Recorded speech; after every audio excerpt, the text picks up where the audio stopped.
Tome cuidado com o ambiente, cuidado com pessoas. Saia de certos ambientes. Ambientes, né? Eu falo que a má companhia não está só no alcoólatra.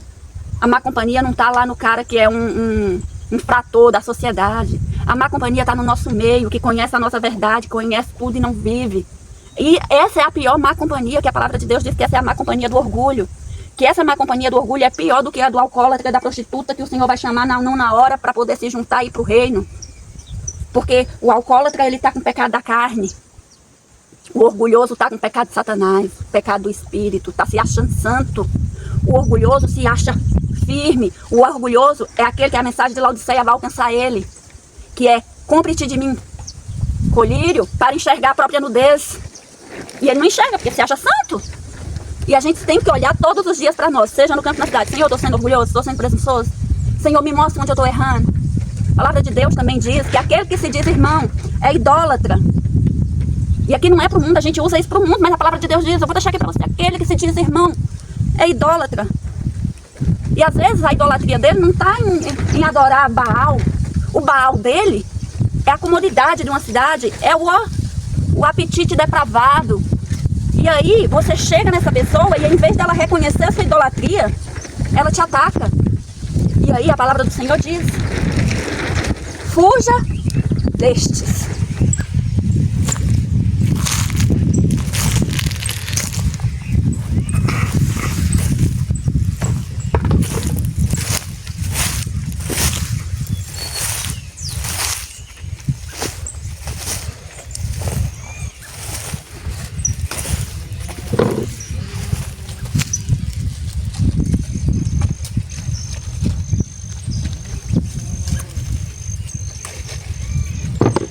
Vida no campo, o debate que divide famílias, né?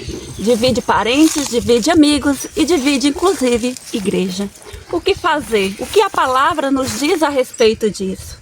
Bom, pessoal, meu nome é Val e hoje, aqui no Vida no Campo, Profecias Vida no Campo, vamos falar um pouquinho sobre um dilema que a maioria das famílias passam, né? Todos os que me procuram têm esse dilema. Algo que deveria ser para unir as famílias, unir a igreja, unir as pessoas tementes a Cristo, tem separado o povo. E o que fazer nesses casos, gente? Mas o que eu faço nesses casos? O que a palavra tem para mim nesses casos? Bom, eu estou aqui no meu pé de azeitonas, né, de oliveiras. Deus me presenteou com 2 oliveiras no fundo da casa onde eu moro atualmente no campo. E esses 2 pés de oliveira me fez pensar no Vida no Campo, no dilema que divide famílias e também em nosso Senhor Jesus Cristo. A palavra de Deus nos fala de vários montes, Monte Sião, Monte Moriá, né? Monte Carmelo. A palavra de Deus nos diz do Monte Horebe, mas o meu monte é o Monte das Oliveiras. Gente, o Monte das Oliveiras tem um simbolismo muito especial para mim. O Monte das Oliveiras nos mostra que foi o monte que o nosso Senhor Jesus Cristo, quando esteve essa terra, mais orou pelo seu povo, mais intercedeu pelo povo, mais chorou, mais sofreu, mais buscou forças para enfrentar as oposições que ele iria enfrentar do próprio povo, do seu próprio povo. Então, eu vim colher minhas azeitonas que estão perdendo aqui no chão e eu vim colher e conversar um pouquinho com vocês. Gente, no Monte das Oliveiras, Jesus chorou e orou pelo seu povo. Um povo rebelde, um povo que já não tinha mais entendimento da palavra do Senhor, um povo que seguia cegamente os seus líderes. E eles estavam sendo conduzidos, né, para a destruição. E Deus, na sua infinda misericórdia, enviou o seu próprio Filho como luz em meio às trevas para trazer ao povo a devida orientação dos princípios e bases do seu reino. E foi no Monte das Oliveiras que Jesus orou pelo seu povo. E aqui, gente, eu quero trazer a mensagem do Vida no Campo para vocês, né? Porque muitas pessoas têm me buscado e perguntado o que eu faço, né? Minha esposa não é a favor, meu esposo não é a favor, meu pai, minha mãe, minha família. E esse é um dilema que tem dividido ao invés de unir. A palavra de Deus diz que a palavra dele era para trazer união para os irmãos.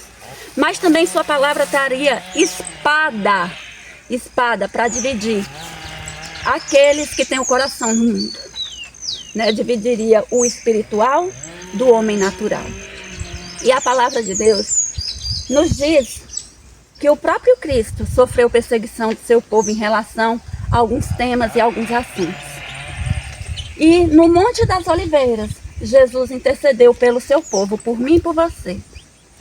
Ele sabia que durante séculos, gente, séculos, ele conseguiu nos enxergar, diz a palavra do Senhor, que ele conseguia nos enxergar através dos séculos. Ele saberia e sabia cada era, cada geração e cada oposição em favor da verdade que seu povo enfrentaria, inclusive dentro do próprio povo.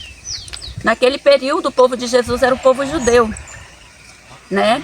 E aquela nação que era para ser uma nação santa, separada, e quando eu falo separada, não como eremita, mas separada em seus costumes, seus hábitos, pessoas de princípios e valores, elas queriam se unir, estavam mais preocupadas com os aplausos que o mundo tinha para elas do que com a aprovação do nosso Senhor. Pessoal, tem um barulhinho no vídeo, e esse barulhinho, ele reflete, né, a vida no campo também, porque o pessoal lá para cima estão roçando. Então eu peço desculpas, né? Esse é o momento de eu gravar, infelizmente vai ter esse barulho, e eu gostaria que vocês prestassem atenção na mensagem, né? Não no ruído que vai estar no barulho, no vídeo. Pessoal, hoje, como nas eras anteriores, Deus tem uma mensagem presente para o seu povo. Em cada período de tempo, Deus deixou uma mensagem presente. E para a mensagem do tempo do fim, a vida no campo é uma mensagem para preservar seu povo de sofrimento, de doenças, para trazer ao seu povo mais qualidade de vida. É a mensagem do Vida no Campo, para preservar o seu povo longe das violências, da corrupção moral que há no mundo. O campo, ele nos ajuda. Olha, você está escutando o barulho do motor, mas você também vai escutar o barulho do passarinho. A natureza louvando a Deus. Entende? Então, o Vida no Campo, ele tem um propósito. Ele tem um propósito maravilhoso. Só que, infelizmente, dentro do próprio povo, há uma recusa da mensagem de Deus. E não há nada novo embaixo do sol. Não há nada novo embaixo do sol. E aqui eu quero trazer algumas situações e contextos, né? A palavra de Deus, ela é estudada por textos, contextos, princípios, pretextos, né? A palavra de Deus, ela nos mostra cada pontinho no seu lugar. E a gente não pode estudar esses pontos separados, porque aí vira heresia, traz confusão. Vamos lá. Manval, mas eu não tenho condição de ir para o campo. Amado, Deus sonda a motivação do coração. Então, se você não está se rebelando contra a mensagem, é porque realmente você tem o desejo de ir. Agora, você tem condições de ir? Aí Deus, ele é um Deus de equidade. Ele vai medir cada um segundo a sua possibilidade. E ele sonda a motivação do coração. Aqui dentro do contexto do Vida no Campo. Mas, irmã Val, eu sou marido. Não tenho condições de ir para o campo. Mas a minha esposa e meus filhos não querem ir. A você que está neste contexto, no contexto de alguém que tem condições de ir para o campo, mas enfrenta a objeção de esposa e filhos, eu quero falar para você que você tem resposta no livro Patriarcas e Profetas, quando fala a destruição de Sodoma. No Patriarcas e Profetas, o Senhor diz que o patriarca Ló, ele tinha a possibilidade de sair, era um homem rico. Só que o Senhor já o tirou assim no fechamento da porta da graça, porque ele estava ali, insistindo em estar ali, né? Indo inclusive contra a vontade do Senhor, porque o próprio Abraão, seu tio, seu maior exemplo, permaneceu fora de Sodoma. Abraão escolheu ficar acampado aos arredores da cidade. Então Ló, sendo um homem de Deus, com condição de sair, ele e a sua esposa, né, sofreram objeções. Primeiro, a esposa tinha um coração apegado aos filhos, diz a palavra do Senhor. E também vem contando que Ló tinha um coração de olhar para as grandezas dessa terra e também muito ouvido àquela esposa. E aqui, meu amigo patriarca do lar, quero falar com você, homem de Deus. Deixa eu te contar uma coisa. Por falta de conhecimento, meu povo perece.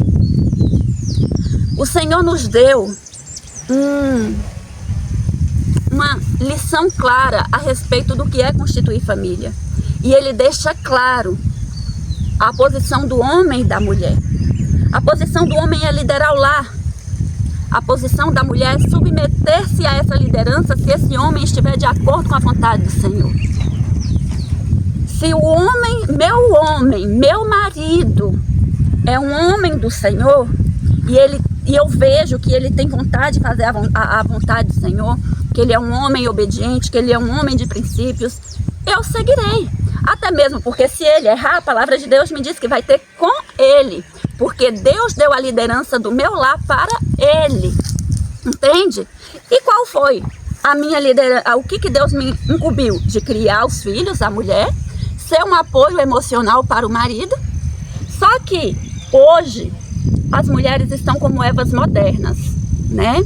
Afastando dos seus maridos, afastando da mensagem, dando ouvido à serpente.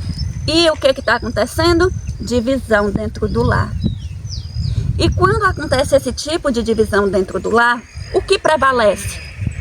A liderança do marido. Porque o Senhor vai cobrar do marido. Amigo, o Senhor vai cobrar de você. Se você é o acordado nessa condição, o Senhor vai cobrar de você. Mas seja um homem manso, humilde, apresente a sua esposa em amor, carinho, longanimidade, que ela veja Cristo na sua fala, nas suas ações, na sua firmeza de propósito e de princípios. Voltando para a história de Ló, se você ir lá em Patriarcas e Profetas,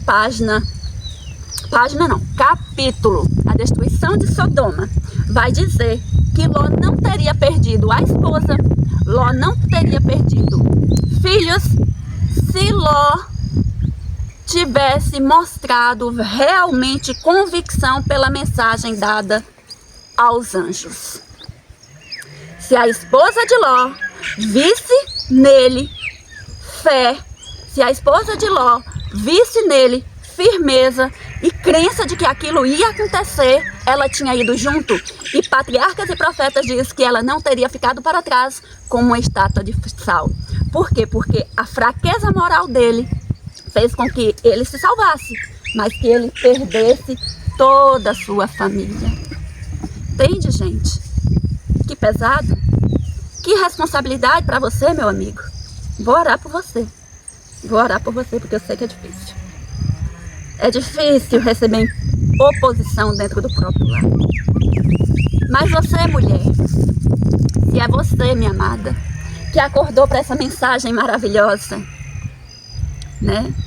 Muitos vão dizer, separa do teu marido, chegou a hora. Ó, minha amiga, deixa eu te falar. O Senhor nosso Deus nos deu algo chamado livre-arbítrio. Senhor, nosso Deus preserva a nossa individualidade, Ele nos ama, Ele é cheio de amor por nós. Mas o Senhor, nosso Deus, Ele nos colocou num contexto de amor, num contexto de afeto, de compreensão. sabe, de apoio emocional àquele marido. Inclusive, nós temos aquele papelzinho que o Espírito Santo tem nas nossas vidas, de ir lá e subjugar um coração duro, por meio de palavras dóceis, palavras hábeis e sábias.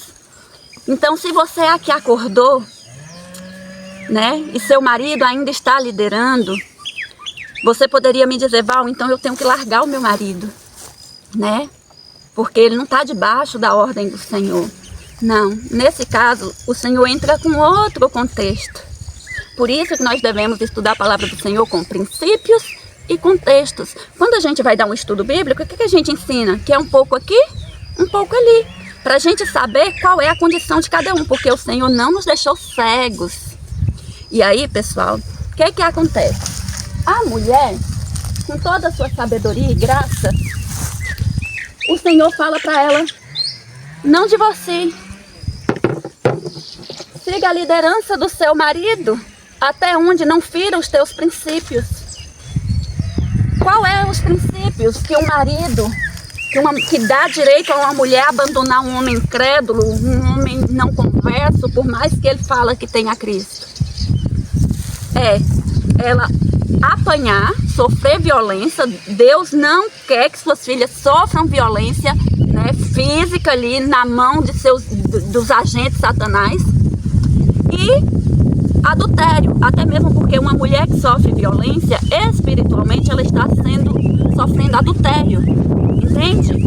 Então, esse adultério é um adultério espiritual, porque ele prometeu te proteger, te amar, te cuidar e não te surrar. Então, nesse caso, Deus te ama, você tem carta livre para sair, mesmo que você não case com outro. Melhor seguir a Deus do que viver, ó, surrada todo dia. Então, dentro do contexto da palavra do Senhor, irmã Val, meu marido não quer a reforma de saúde, meu marido não quer ir para o campo, meu marido não quer isso, não quer aquilo, né? Mas e seu marido? Ele te trai? Não. Ele adultera? Não. Ele te surra? Também não. Então, amada, dentro do teu contexto, ele vai ver com o Senhor. O Senhor conhece teu coração. Você, inclusive, está sendo obediente ao Senhor por estar sendo submissa ao seu marido, pois ele ainda está te amando conforme a palavra nos pede, né? Mas, gente, sabe o que acontece com tudo isso? É a falta de equilíbrio nos contextos da mensagem. E aí muitos não entendem sua responsabilidade. Qual é a responsabilidade do homem? Liderar. E dentro da responsabilidade do homem, Deus cobra dele um tipo de posicionamento. Dentro do papel da mulher, Deus cobra dela outro tipo de posicionamento. Mas, irmã Val, eu sou filho, né? Sou de menor, não acredito nessa mensagem, sou a única adventista do meu lar, né? Sou a única que acredito nessa mensagem, né? No seu caso, a palavra de Deus diz para você estudar. E quando eu falo estudar, é estudar a palavra. Estude a palavra, entenda seu contexto, entenda até onde Deus quer que você esteja ali. Se você é um rapaz, né? Trabalhe, busque ser um homem diligente, trabalhador, para achar uma esposa, ir para o campo, sempre trabalhando no propósito de cumprir a vontade do Senhor. E não porque eu sempre falo assim, pessoal, aquelas pessoas fazem tanto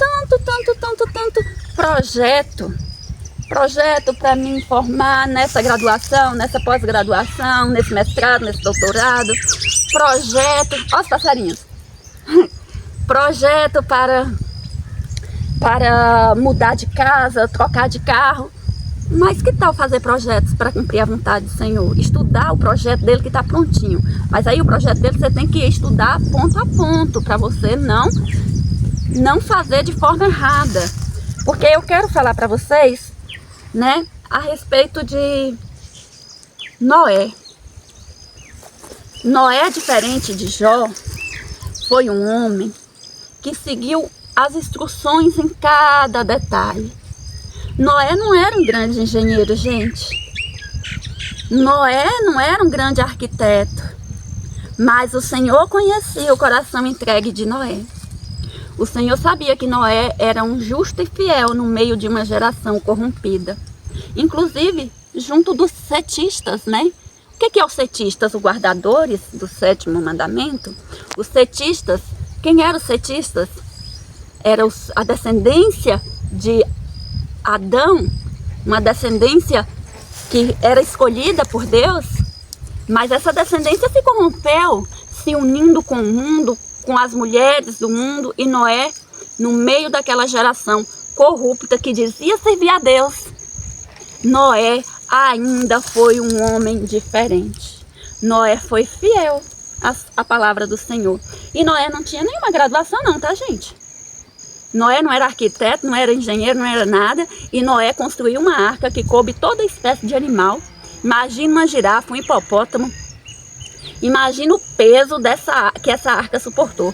Comida para tantos dias, né? E Noé seguiu diligentemente o plano do Senhor. E o Senhor falou: Noé, esse vagão aqui vai medir tanto, aquilo vai medir tanto. Noé, você vai preencher de betume. Imagina se Noé falasse assim: Senhor, olha, Senhor, o Senhor falou que é para bater betume ao redor da arca, mas eu acho que é melhor eu passar areia com brita e argamassa e jogar. A arca teria flutuado? Não teria entrado? Será que teria infiltrado na arca? E a vida no campo, ela é comparada à arca.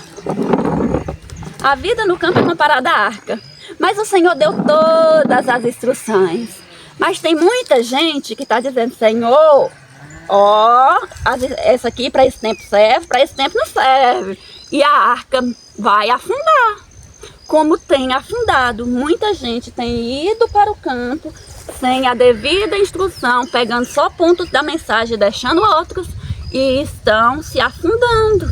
Estão voltando e perdendo a fé, culpando pessoas, culpando o próprio Deus, mas em nenhum momento reconhecendo onde eu errei na mensagem, né? Onde eu errei na mensagem, onde eu negligenciei essa mensagem. Então, pessoal, Noé foi um homem que seguiu tintim por tintim da palavra. E mais uma vez eu quero falar uma coisa com vocês. Noé foi tão firme naquilo que ele acreditava. Muitos, diz a palavra do Senhor, patriarcas e profetas, se uniram a Noé, mas não suportaram a prova de ser chamado de malucos. Noé, nós nunca vimos chuva? Nunca choveu? Noé. E aí alguns viram testemunho firme e decidido de Noé em cumprir aquilo que o Senhor falou, se juntaram a Noé para a construção da arca. Isso está em Patriarcas e Profetas. Se você não acredita nisso, nem venha falar. Mas é para quem acredita. Esse vídeo é para quem acredita no Espírito de Profecia. Então, Noé, correndo, gente, correndo, fez tudo conforme o Senhor pediu. E o Senhor deu tempo para Noé. Quantos anos? Quantos anos o Senhor deu para Noé? Escreva aqui no comentário. Quantos anos? Vamos fazer aqui uma lição de Bíblia. Quem é que está afiado na Bíblia? Quantos anos o Senhor deu para Noé construir aquela arca? Hein? Você acha que a vida no campo também é assim, do dia para a noite? Não é. Só que o Senhor leva em consideração o nosso testemunho decidido. Eu posso não ter ido para o campo hoje, mas eu vou começar a construir o meu projeto, minha arca. E aqueles que vão me enxergar vai ver o meu testemunho decidido. Meu testemunho decidido, seguindo cada detalhe do plano que o Senhor me deu. Porque eu não quero construir uma arca que tenha sido rebocada de qualquer material que não seja betume, para ela não afundar.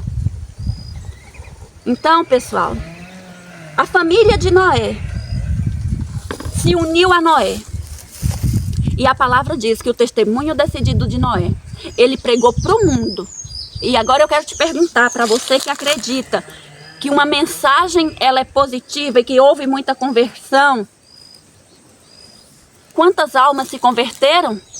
A mensagem foi dada ao mundo naquele período, a todos os cetistas e a todos os incrédulos, a todos os cetistas e a todos os gentios, A todas as nações pagãs a mensagem foi dada. Mas apenas Noé acreditou nessa mensagem, deu essa mensagem, anos construindo a arca, anos firme e fiel. Gente, mas deixa eu te perguntar, quantas pessoas se converteram à mensagem de Noé? Muitos, diz a palavra do Senhor, e isso serve para nós que não há nada novo embaixo do sol. Você que está achando que vai ter uma grande conversão da parte do mundo, está enganado. A mensagem de Noé foi bem sucedida ou não foi? A mensagem de Noé foi um pregador fiel ou não foi? Um obreiro do Senhor aprovado? Foi ou não foi? Mas quantas almas se converteram ao testemunho de Noé? Um homem que pregou para o mundo. Entende? Mas pelo menos aconteceu uma coisa com Noé, que se cumpre também com Josué e Caleb. Eu e minha casa serviremos ao Senhor. Quando um homem dá testemunho decidido daquilo que ele acredita, ele se salva e toda a sua casa é arrastada pelo testemunho. Mas quando um homem tem um testemunho frouxo, como Ló, ele perde. E foi o que aconteceu com Ló. Um homem justo, segundo a palavra do Senhor, mas frouxo moralmente, perdeu a sua família. Gente, que coisa triste.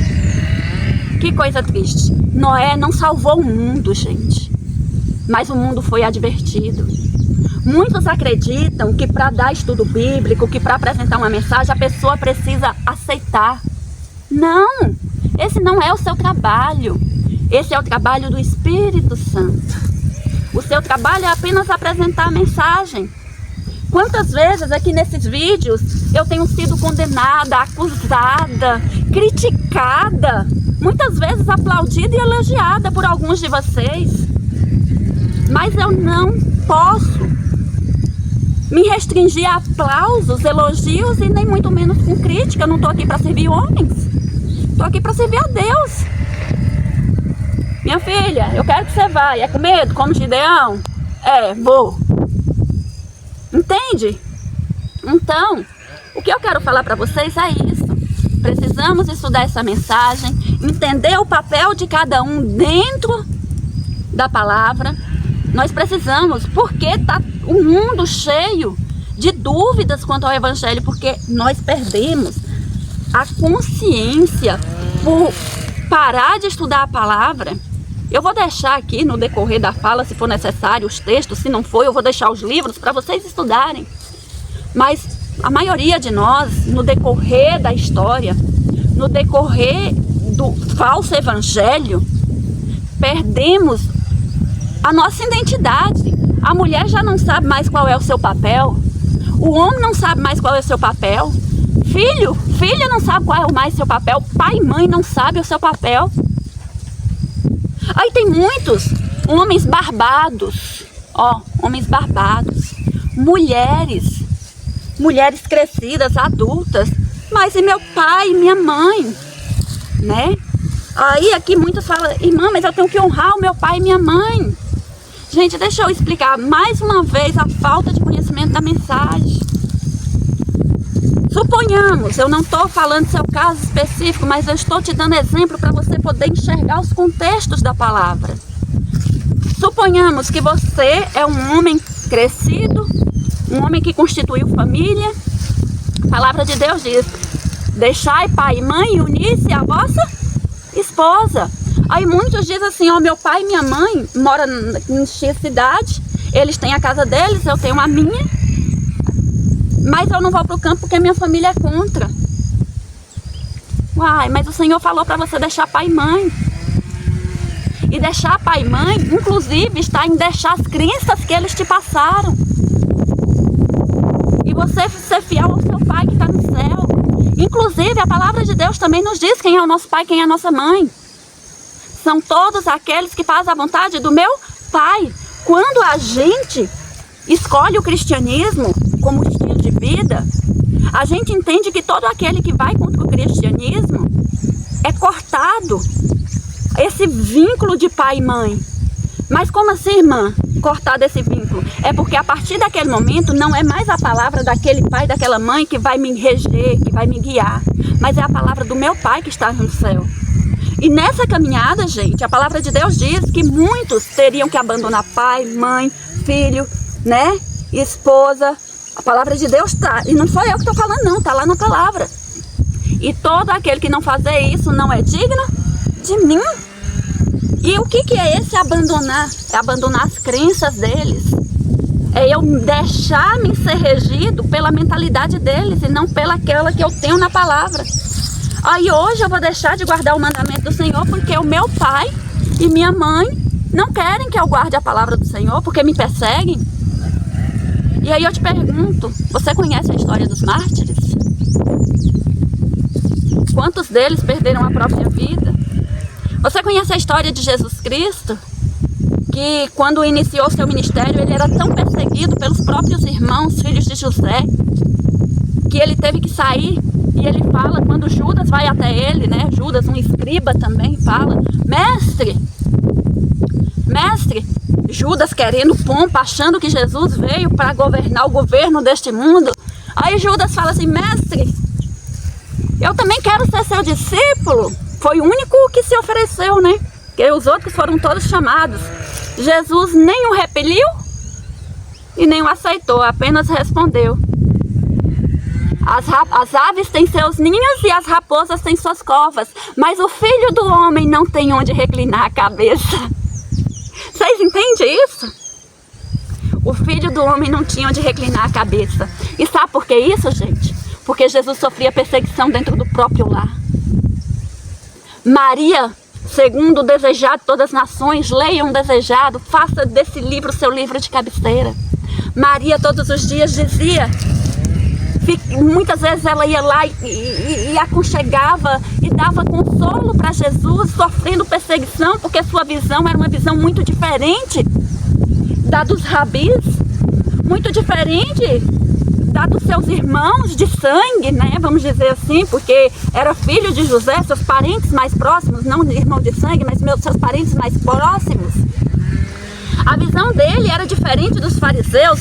E aqui eu quero contar para você também quem é fariseu. Segundo a palavra do Senhor, fariseu é o homem que vive de letra de lei e não conhece de princípio. O fariseu é aquele homem que vai falar assim, vai para o campo e não vai te dar os contextos de cada vida, porque o nosso Deus é um Deus de princípio, gente. Sabe? Não, se você não for para o campo, você vai se perder, você vai perder sua salvação. Tem muita gente que fala isso. Isso é fariseísmo. E a palavra de Deus não diz isso. A palavra de Deus diz assim, quem é que vai perder a salvação? Quem estiver em pecado e não renunciar ao pecado. Jesus nos pede uma perfeição, e a perfeição é morar no campo. Não, a perfeição que Jesus pede é a perfeição de caráter, na cidade ou no campo. E o Senhor, de acordo com as suas regras, Ele vai dizer, ó, se para você dar, vá para o campo, eles são do motivo do coração. Mas se para você não dá, fica firme onde está. Também está no livro Patriarcas e Profetas, que infelizmente muitos não têm condições de escolher a habitação onde gostariam, no ambiente que gostariam. Esse é o ambiente. Infelizmente muitos não têm, mas em jejum e oração, não se coloquem em ambientes aí dentro que são piores de onde que você já está. Mas em jejum e oração permaneça firme, porque o Senhor há de te fazer permanecer incontaminado onde você está. Então, gente, precisamos entender a palavra do Senhor. Precisamos entender, mas e meu pai, e minha mãe, e minha irmã que não apoia? Largai pai e mãe, une-se à tua mulher, faça propósitos. Ah, mas e minha esposa agora, meu Deus, minha esposa também não quer. Se você é homem, a palavra de Deus diz que você faça planos bem elaborados. Procure saber a palavra do Senhor e mostre um testemunho fiel e decidido que você vai e pronto. E ela que te acompanhe, né? Ah, mas e se é eu, meu esposo, que não quer ir? Seja uma serva fiel do Senhor onde você está. Você não tem condições de ir sozinha. Seja fiel, ganhe seu marido pelo testemunho, sendo amorosa, não ditadora. Você vai sim, você não é isso, você não é aquilo. vamos para a igreja agora, querendo ganhar o marido na força do braço, tirando a liberdade de consciência. Sabe quem é que agiu assim? Nabucodonosor. Nabucodonosor, né? Quem conhece a história de Nabucodonosor, quando ele reconheceu quem era Deus, né? O que Nabucodonosor mandou falar? Pega todo mundo e a partir de hoje tem um decreto que todo mundo vai acreditar no Deus de Daniel. Deus pede isso, gente? Que a gente force a consciência dos outros? Não! Deus não pede que forcemos a consciência dos outros. Essas são as armas do inimigo. Forçar a consciência são armas do inimigo. O Senhor atrai com amor, com carinho, com misericórdia. E Ele fala também aqui, ainda entre aquele que está em dúvida, aquele que não conhece a mensagem, aquele que diz ser irmão, é rebelde, não cumpre essa mensagem. E pessoal, para concluir o nosso estudo, eu quero mostrar para vocês mais uma ilustração. Além de tirar as nossas preciosas azeitonas no Monte da Oliveira, onde o Senhor Jesus, gente, onde o Senhor Jesus orou por nós, sabendo das provações que a gente ia passar. Sabe, eu quero mostrar para vocês mais uma ilustração. A última ilustração que eu quero dar para vocês. Esse aqui é um pezinho de abacate. Esse pezinho de abacate deve ter uns 2 anos. Aí todo mundo pergunta, gente, né, eu acho que ele não tem nem 2 anos, ele é bem novinho. Por que ele já está tão grande? Quero apresentar para vocês, ó, eu arranquei esse talinho aqui dele, ó, tá vendo? Isso aqui é um ramo que ia nascer pro lado. E aqui embaixo, ó, gente, aqui embaixo tem vários raminhos nascendo, ó, aqui é um raminho, tá vendo? Aqui é um raminho. Eu vou arrancar esse ramo, porque esse raminho, tá vendo? Não são folhas, são raminhos. Seria troncos novos. Esse raminho que eu vou tirando é para não roubar a força dele crescer, dele subir. Tá entendendo? A palavra de Deus diz: eu sou a videira verdadeira e vós o ramo. Todo aquele que não der fruto, eu arrancarei e lançarei fora. Gente, mas o que isso tem a ver, né? A palavra de Deus diz que o campo nos ensina muito. A agricultura também. A palavra do Senhor nos mostra, né? Vou arrancar os raminhos aqui, o restante.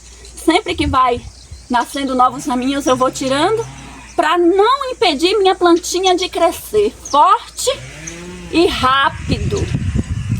Entende? E aqui, a palavra do Senhor diz assim: eu sou a videira e vós os ramos. E aquele que não der frutos, eu os arrancarei. E da mesma forma, lá no livro Mente, Caráter, Personalidade, volume 2, diz o seguinte, que nós precisamos tomar muito cuidado com o ambiente e com as pessoas que a gente tem ao nosso redor. O próprio Cristo não ficou indo atrás de fariseu. O próprio Cristo não ficou fazendo questão de estar em presença de fariseu. E aqui eu quero te dizer o que é o fariseu. O fariseu é aquele que ata fardos pesados para os outros e nem ele mesmo vive. O fariseu também é considerado aquele que conhece a mensagem e não vive. E aí eles chamam esses que vivem a mensagem de fariseu. Mas o verdadeiro fariseu, fanático, o que é o fanático? Quero explicar para vocês rapidinho, porque para vocês compreenderem a minha fala, né? Com esses anos que eu estou aqui no campo, em comunhão direta com a palavra e com o céu, o Senhor me revelou muitas coisas por meio da palavra, por meio do seu Santo Espírito. A palavra do Senhor diz assim, que quem é fanático? O que é fanático para você? É louco, né? O que é um fanático para você? É um louco. Mas o que é um louco para Deus? Para Deus, um louco é aquele que, conhecendo a mensagem, conhecendo consequências da desobediência, segue no caminho de desobediência. Para Deus isso é loucura. Agora, uma pessoa que conhece a verdade, sabe das promessas de obedecer essa verdade, né? Sabe também das consequências, e essa pessoa segue a verdade como ela não é louca, ela é prudente e coerente. Quem é o louco então, Val? Quem é o fariseu? Quem é o fanático? Quem é o louco de verdade? Louco é todo aquele que, conhecendo uma mensagem, conhecendo que algo é bom e ainda assim escolhe fazer o mal. Isso é loucura aos olhos de Deus. Por isso que o Senhor diz que a sabedoria do homem é loucura para Deus e a sabedoria de Deus é loucura para o homem. Aí muitas pessoas vão olhar para a irmã Val e vai falar assim: fanática, louca, fariseu, né? Então, as pessoas podem olhar para mim e falar isso, mas eu quero te dizer, eu não estou sendo louca, eu estou sendo coerente com aquilo que eu acredito, coerente com a palavra de Deus. A palavra de Deus fala assim, ó, reforma de saúde, Senhor, vou aderir. Por quê, Senhor? Porque a reforma de saúde vai fazer bem assim, assim, assim para você. Beleza, vou aderir, porque vai me trazer coisas boas. E quem é fanático? O que significa fanático? Louco, lunático, uma pessoa incoerente. O que é fanático? Eu sei. Vou pegar um fruto, algo que tem aqui. Couve. Eu sei que couve é um excelente detox. Eu sei que a couve vai fortalecer o meu ferro. Gente, a pessoa que sabe que a couve vai fazer bem naquele problema que ela tem, que vai ajudar naquela situação, essa pessoa ainda assim recorrer a uma outra coisa, por exemplo, a coca, né? Eu falo que Deus fez o coco e o inimigo fez a coca, né? E ela recorre àquilo que, sabendo que vai fazer mal, sabendo que aquilo é que vai trazer problemas de saúde para ela. A verdadeira loucura e fanatismo é isso. Para Deus, sabedoria é ser temente ao Senhor. Sabedoria é viver a mensagem conforme Deus pede. E aí a gente precisa pegar os pontinhos, encaixar cada um no seu lugar. Então, pessoal, olhando novamente a nossa ilustração sobre o coqueiro, o ramo, né? O Senhor fala que ele é a videira e nós somos os ramos, mas aquele que não der fruto. E aí o livro também, mensagem, Mente, Caráter, Personalidade, volume 2, diz o seguinte, que muitos precisam tomar cuidado com o seu ambiente e com o tipo de influência de pessoas que tem ao seu redor. Por quê? Porque o ambiente e a influência pode te levar à dúvida, pode te trazer um estresse desnecessário, pode te tirar do teu caminho e pode tirar a sua força de crescer e produzir belos frutos de forma mais rápida. Então tem muitos que podem falar assim, irmã Val, não acredito no poder do ambiente nem da influência. Beleza, porque eu também já passei por isso.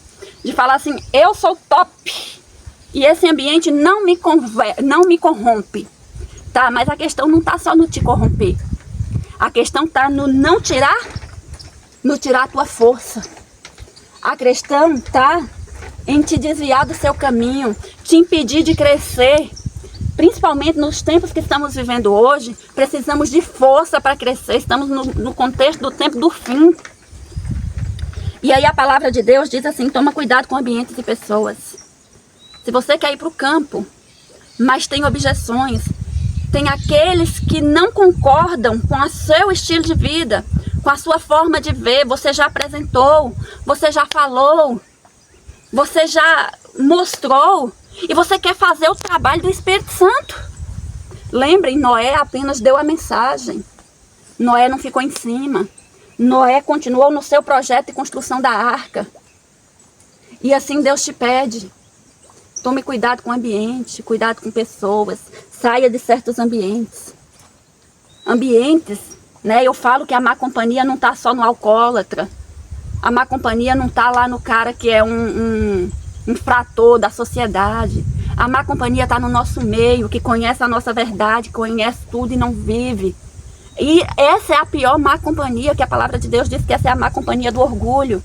Que essa má companhia do orgulho é pior do que a do alcoólatra, da prostituta, que o Senhor vai chamar não na hora para poder se juntar e ir para o reino.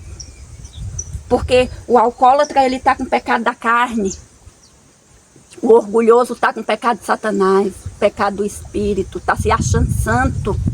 O orgulhoso se acha firme. O orgulhoso é aquele que a mensagem de Laodiceia vai alcançar ele, que é: compre-te de mim, colírio, para enxergar a própria nudez. E ele não enxerga porque se acha santo. E a gente tem que olhar todos os dias para nós, seja no campo, na cidade. Senhor, eu estou sendo orgulhoso, estou sendo presunçoso. Senhor, me mostra onde eu estou errando. A palavra de Deus também diz que aquele que se diz irmão é idólatra. E aqui não é para o mundo, a gente usa isso para o mundo, mas a palavra de Deus diz, eu vou deixar aqui para você, aquele que se diz irmão é idólatra. E às vezes a idolatria dele não está em adorar Baal. O Baal dele é a comodidade de uma cidade, é o apetite depravado. E aí você chega nessa pessoa e em vez dela reconhecer a sua idolatria, ela te ataca. E aí a palavra do Senhor diz: fuja destes. Tire-os do meio de vocês. Por quê, gente? Porque contamina. E o que é contaminar para Deus? Tira a tua força, te tira do teu propósito, põe dúvida na tua jornada. E o Senhor fala assim, ó, que a gente fortalece os fracos. Não é porque eu vou deixar o fraco para trás, não. Porque existe uma diferença entre o fraco e o rebelde. O fraco, ele conhece, ele não conhece, ele entende que ele não conhece, ele entende que ele precisa. O fraco, ele entende sua necessidade de Deus, ele sabe que... E aí ele busca onde é que está, irmão, onde é que está isso. Eu vou ler, mas eu vou ler não para debater. Eu vou ler porque eu quero entender, eu quero realmente saber qual é a vontade de Deus. Eu não estou lendo para poder defender meu ponto de vista extremado. Eu estou lendo porque eu quero aprender o que Deus diz. E esses, a gente encoraja. Aqueles que estão um pouco avante, a gente se une, porque eles também têm para nos ajudar. E a gente vai crescendo e um ajudando o outro nessa caminhada do caminho estreito. Mas existe uma classe que se chama rebelde. Aqueles que têm o pecado não da prostituta, não o pecado do usuário, do alcoólatra, porque esses aí o Senhor vai chamar na última hora, já está chamando, e a maioria deles estão se tornando fiéis varões do Senhor. O grande pecado está no orgulhoso, que o Senhor diz: é por aqui? Não, vou por ali porque por ali é melhor. E para você que é um fiel testemunha do Senhor, essa mensagem é para o fiel. Para você que é uma fiel testemunha do Senhor, que está com seu coração entregue, leia todos os pontos da mensagem, para você não cair no extremo de ninguém. Toma cuidado também, que até no meio da verdade vai ter muita gente com pele de cordeiro, mas vai estar extremado e ainda assim acha que não reconhece a Deus. Gente, apesar de dizer que está reconhecendo a Deus, e na palavra do Senhor ele diz, sentar aqui rapidinho, na palavra do Senhor ele diz exatamente assim: você quer crescer rápido, quer crescer forte, tire toda a erva daninha que não produz fruto. Todo galho que não produz fruto, que só tira a força, impede de crescer, afaste-se, porque vai te tirar do teu propósito, vai te tirar do teu caminho. Fuja. Fuja. E sabe, gente, para a gente fazer isso, nós precisamos pedir algo ao Senhor. Olhe, que é o discernimento. Precisamos também pedir ao Senhor fé, para acreditar no que vamos estar enxergando, porque o homem espiritual enxerga as coisas espirituais, né? Às vezes a gente enxerga, mas não quer acreditar, falta-nos fé. Tem discernimento, mas falta fé para acreditar. E muitos também falta amor. E aqui eu quero apresentar para vocês o verdadeiro amor. Qual é o verdadeiro amor? O verdadeiro amor é aquele do Senhor. Eu disciplino e repreendo aquele que eu amo. Muitas pessoas acham que o verdadeiro amor é aprovar o pecado do outro, é se unir ao outro e achar que tá tudo bem, ele vai ver minha vida, que, né, eu tô perfeito, ele vai ver, só minha companhia vai santificar essa pessoa. Mas essas pessoas não entendem que tem pessoas que não querem serem santificadas. E aí, eu te pergunto, a palavra do Senhor é clara quanto a isso. Não é Ele que vai te santificar, não é você que vai santificar Ele. É Ele que vai te tirar do teu propósito, é Ele que vai te macular. Você vai começar a ver pecados, vai se acovardar, não vai ter coragem de chamar o pecado pelo seu devido nome, que a palavra de Deus diz para chamar o pecado pelo devido nome. E quando eu falo chamar o pecado pelo devido nome, gente, não é você chegar lá e falar assim, ô seu pecador, não é isso não. O que é chamar o pecado pelo devido nome? Ô seu, não é mesmo que as pessoas falam? Você é muito burro, você é muito isso, você... Não, o que é chamar o pecado pelo nome? Né? Eu quero dar um exemplo bem rápido para vocês. Há um bom tempo, quando eu estava na cidade, e eu ia a alguns templos, muitas pessoas iam na frente do púlpito de uma forma inadequada para se subir num púlpito. Ninguém tinha coragem de chegar naquela pessoa e falar, irmã, sua roupa está inadequada para o púlpito. Mas quando a pessoa saía do púlpito, né, ia embora, se ajuntava nas rodas de panela, no pleno sábado, como fariseus, quebrando o mandamento, dizendo que estava guardando o mandamento, começavam, viu a irmã? Você viu a irmã? E comendo, né? Comendo horrores e falando. Viu a irmã, a roupa da irmã, como é que era que a irmã estava? A irmã estava no púlpito. Gente, misericórdia! Misericórdia! Gente, quanto amor você tem, né, por sua irmã? Foi desse tipo de coisa que Jesus chamou muitos líderes e muitos do povo judeu da época de hipócrita. Por quê? Porque ele viu o outro pecando, mas não chamava. Qual é o verdadeiro amor? O verdadeiro amor é chegar na irmã e falar, irmã, não sei se você conhece da mensagem sobre vestes. Irmã, o templo é sagrado e dessa forma você está profanando o Senhor ali no templo. A irmã, uai irmã, eu não sabia disso não. Eu que não recebi quase nenhum estudo e entrei. Tinha muita coisa que eu não sabia. Uai, não sabia, irmã. Então, irmã, tá aqui, ó. Naquele momento, você ganhou sua irmã para o reino e nem ela te manchou com as vestes de pecado dela.